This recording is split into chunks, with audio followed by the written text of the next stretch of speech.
Chicago Loop is a video art program that first appeared in the March 1980 issue of Cursor newsletter for the Bally Arcade.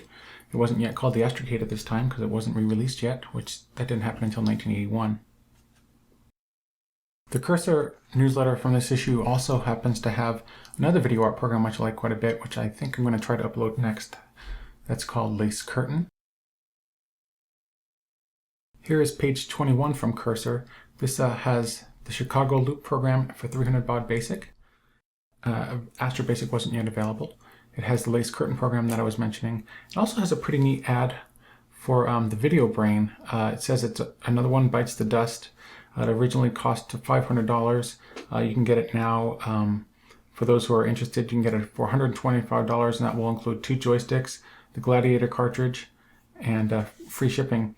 And for $125, that is not a bad deal, even back then, since they had a cool keyboard. Now that system is pretty much unobtainable, and they're worth a lot of money, even though they only had a few cartridges made for it. And as far as I know, the language for that system was called APL/S, and it's still never been dumped for use under emulation. But I'm getting off the subject here. I guess what's worth noting is that these newsletters, although they focus on the Astrocade, they weren't afraid to talk about news of the general industry at the time. And this is just something that, people talk about the crash of their like 82, 83 era, but I mean, companies were going out of business at this time already. So sometimes you also hear the crash called the shakeout or something like that. It was a slow process that sort of, I think, accelerated during that time period. And I know a lot of companies went out of business, but that seems to happen in cycles, and it'll probably happen again. This is a close-up of Chicago Loop, and this is what they say about it. Our thanks go to Mike Peace for sharing this simple but innovative program. This program incorporates the use of 3 loops to provide a unique display of graphics looking very much like a city on a lake, complete with reflections, traffic, and sound effects. And they say they love it. Then here's the program, and then there's a brief explanation of the program. And they talk about how the color is set up in 110. The traffic moves along the middle of the screen, and those are just made of boxes, and the sound ports are moved here and there and randomly with by setting the sound ports directly, which you can do in AstroBASIC, but they make it easier. Which, speaking of AstroBASIC, Chicago Loop was popular enough that it was printed in the AstroBASIC manual. That's a pretty nice compliment. Mike Peace had, I think, at least 2 programs published in there. He had this program, Chicago Loop, and also Sound Port Study. Basically, the program has been converted for AstroBASIC. The sound ports don't work correctly in AstroBASIC as they do in Bally BASIC unless you give it a NT equals -1, which is done on line 50. And if you compare this program with the program that you just saw, they're the same program, but this one has more lines combined together, and otherwise they're basically the same. The big difference is this program would it would have sound, but the sound wouldn't be correct if the NT equals -1 wasn't entered in the program. What I should have done when I recorded this program, but I didn't think about it, is since this program is random, I should have ran it a few different times to show you some different landscapes and skylines of Chicago.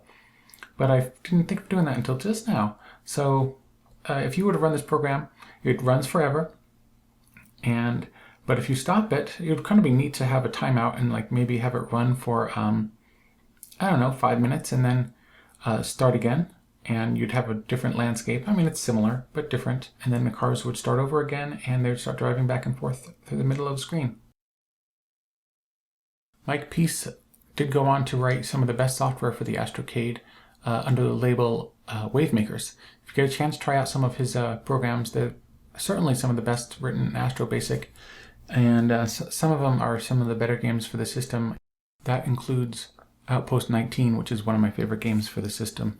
It's an adventure game. If you get a chance, load it up. It works in AstroBASIC, and I made a map for it, which you can actually try on downloading from ballyalley.com. Once again, this program is called Chicago Loop, and it was good enough for inclusion in the AstroBASIC manual, so I think you'll enjoy it. if you get a chance to mess around with AstroBASIC, this is a neat little program to start looking at, which is why it was included in the manual, because it's simple, it's straightforward, and with some small changes you can make it look different, and you can even change some of the sound effects if you wanted to.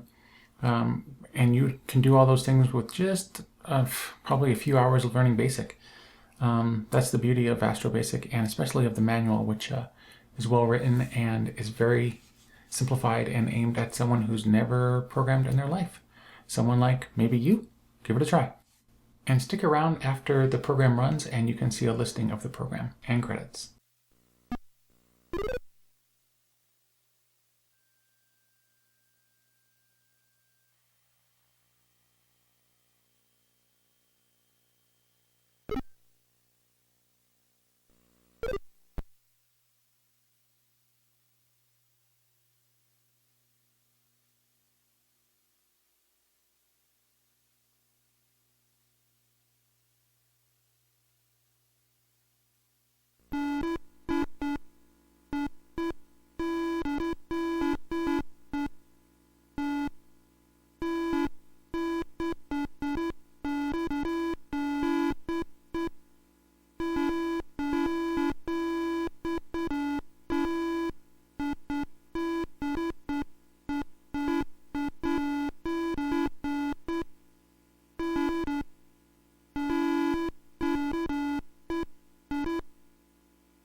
I said that I did not stop the program to run it again, but I decided that that would be a good idea. So this is the program stopped and run again. You'll notice the skyline changes slightly.